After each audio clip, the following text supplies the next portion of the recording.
Hi, my name is Stacy Johnson with the City of American Canyon Parks and Recreation Department, and I'm here to give you some safety tips for coastal cleanup.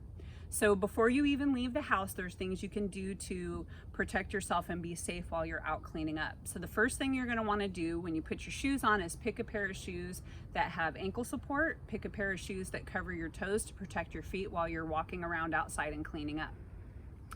The next thing that you can do to protect yourself before you leave home is wear a hat, and you can put on some sunblock. It can be very warm sometimes in September, so make sure you bring a water bottle, pack your water bottle for the day, make sure it's full. Drink water before you leave so you're hydrated.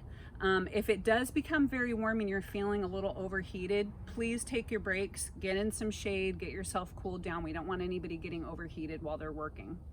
The next thing that you can do is you can protect yourself maybe with some bug spray. Sometimes when you're out, it's possible that you could come across ticks. Wearing light colored clothing can help with that. It's much easier to see them if you're wearing light colored clothing as opposed to dark clothing. So if you're comfortable using bug spray, that's something that you can do to protect yourself, and also take a few breaks during the day just to check your clothes. Poison oak is something that I haven't seen a whole lot of, but it's possible that you could come across it. So just be very mindful about where you're stepping. Look where you're stepping. If you don't know what poison oak looks like, it has 3 leaves, 1 in the middle and then 2 kind of off to the side. You can do a quick Google search to see what it looks like. So just be mindful of where you're stepping. Also being mindful where you're stepping means looking out for things like possibly snakes, spiders. You don't want to stick your hand or anything in a place where there may be a lot of webs or there might be a surprise there. So it's better to clean slow and be careful rather than being in a hurry and trying to speed up to where you might miss something that might hurt you. Slips and falls are also something that can happen. It's very important when you're cleaning up that you do not enter the creeks. You can't break the surface of the water. If there is something that's just out of reach, you can definitely use the picker tool to grab that, but we don't want anybody going into creeks to collect garbage. It's not safe. You could fall and hurt yourself. And Fish and Game does not want us in the creek, so we need to stay out of the creeks.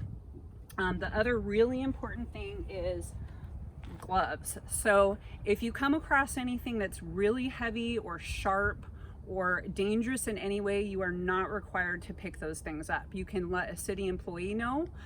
We will try to get that taken care of, but don't pick up anything without your hands being protected. So either work gloves or latex gloves. You also could come across sharps, which are like injector needles. So if you do come across that, number 1, we don't want you picking it up, and number 2, they cannot legally go in the garbage. They have to be disposed of separately in a sharps container that is for biohazard waste. So if you find that, please let a city employee know and we will get that taken care of. But the main thing is clean slow, clean mindfully, and protect yourself at all times.